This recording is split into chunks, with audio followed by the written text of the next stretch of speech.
शतघ्नी दैत्याचा त्यांनी वध केला. आणि वध म्हणजे कसं केला की कारण की इकडे सगळ्या पृथ्वीवर तो ब्राह्मण यज्ञ विज्ञान सगळ्यांचा तो त्रास द्यायचा. या त्रास दिल्यामुळे मग सगळे देव तिकडे इथे गेले, कुठे शंकराकडे. शंकराने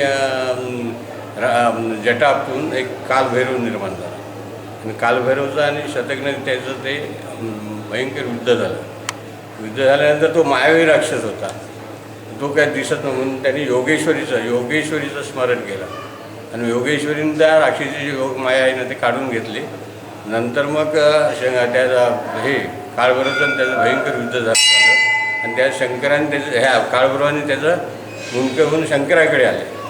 तर शंकराकडे आले त्यांनी शंकराने वर दिला आनंदाने की बाबा तुझं पहिलं दर्शन घेतील, नंतर माझं दर्शन घेतील. आणि हे ते पेशव्याने हे सगळे देऊळ वगैरे बांधलेले आहेत. महादेवराव पेशव्यांचं कुलदैवत हे, त्यामुळे हे रमाबाई येऊन त्यांनी पुन्हा हे जीर्णोद्धार केला. आणि हे आत्मदेऊळ आहे ना, हे ब्रह्मा विष्णू महेश पार्वती ते स्वयंभूस्थान आहे.